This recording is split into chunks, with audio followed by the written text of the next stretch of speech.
Professor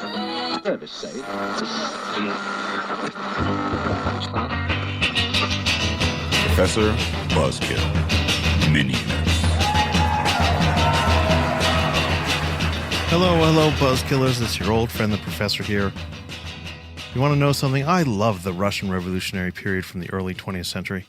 It has everything. It's got an out-of-touch, strange royal family, fiery politicians of various stripes trying to reform things, oppressed people rising up, and a mad but highly influential monk thrown in the mix to make it more spicy and more unusual. That monk's name was Gregor Rasputin, and he wasn't even really a monk. That's the first myth we have to bust, Buzzkillers, but everybody called him that, and everyone still calls him that. Rasputin had trained to become a monk and a priest, but he failed. He was kicked out.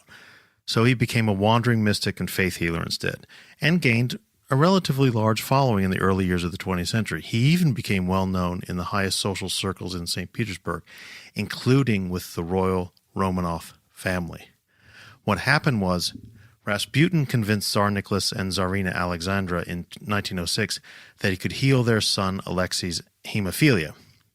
The Romanovs had tried all kinds of treatments for their son, and none had worked. And roughly at the same time, mysticism and faith healing were fashionable in upper-class circles in St. Petersburg. This was all going on in the decades leading up to World War I. Rasputin was able to make it appear that he was helping young Alexei's condition, and there was rampant speculation that he'd become an overly strong influence on the Tsarina and perhaps even the Tsar, even when it came to things like government policy. So believe you me, Buzzkillers, Russian politicians at the time did not like the idea of a crazy mystic having any kind of influence on the royal family in troubled times. And by 1916, there was a lot of talk about getting rid of Rasputin. Okay, here's what happened. In December of 1916, Prince Felix of the House of Yusupov, which is a Russian aristocratic family, cooked up a plan to kill the mad monk. Prince Yusupov got some of his pals together, and they invited Rasputin over for late-night drinks at the Moika Palace in St. Petersburg on the night of the 16th and 17th of December. According to accounts later given by Yusupov and his group, and according to the myth that persists to this day, they fed Rasputin cyanide-laced cakes. They plied him with colossal amounts of wine, all trying to poison him, trying to kill him. After an hour, it was obvious that the poison wasn't working, so they shot him in the chest at close range. The bullet went through Rasputin's stomach and liver and would have been fatal for almost anybody else. It would have been fatal for Rasputin if they'd left it long enough. But Rasputin was able to get up and stumble out of the palace, gravely wounded, in fact, mortally wounded. So what happened was then one of Yusupov's friends shot at him again, 4 times. 3 of those shots missed, but the 4th one went through Rasputin's kidney and lodged in his spine. He then fell in the snow, and the conspirators dragged his body back inside.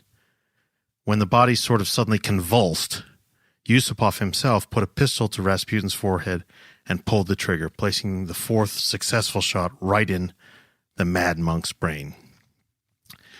Now, nearby policemen heard the shots. They came to investigate, so the conspirators wrapped Rasputin's body in broadcloth and dragged it outside, eventually dumping it through an ice hole in the Malyanevka River.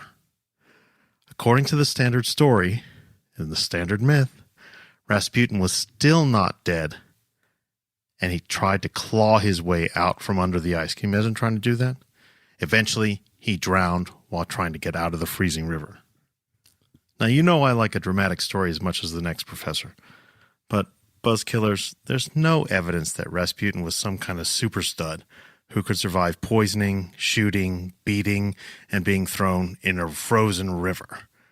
The story I just told you comes from Yusupov and his comrades, who spent the next few decades in relatively comfortable exile, bragging about how they'd killed the Chuck Norris-esque mad monk and tried to save the Russian people from his pernicious meddling. Yusupov himself especially dined out on the story for years and years and years in and around Paris.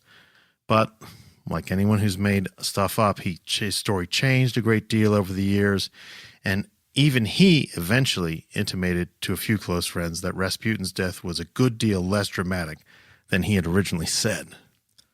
No one knows why the poison didn't kill Rasputin, Buzzkillers, but it's entirely possible that Yusupov and his crew either didn't spike the cakes correctly, or they screwed up the poisoning plot in some way or another. What's not in doubt is that the bullet shots were fatal.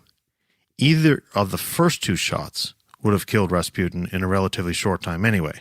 They damaged essential organs, and no human could have survived very long without immediate treatment. Rasputin's alleged convulsions after the second shot wouldn't have been all that unusual in a dying body, but even if he was still alive, the third shot, the bullet in the brain, certainly killed him. He was dead long before being dumped in the river. There was no water found in his lungs in the autopsy, so he didn't drown while trying to scramble out from under the ice. Now, Buzzkillers, other legends about Rasputin may be true. He may have indeed been well-equipped in the manhood department. He may have been a big hit with the ladies, and he was almost certainly a mesmerizing personality who was able to influence weak-minded people who were already disposed to believe in spiritualism. But he wasn't bulletproof. The Russian Revolutionary period is chock full of drama, political drama, social drama, international intrigue. It had it all. What it didn't have was hocus pocus and some sort of Chuck Norris religious figure. Stick to the facts, Buzzkillers, and leave the mad monk myths out of it. Talk to you next week.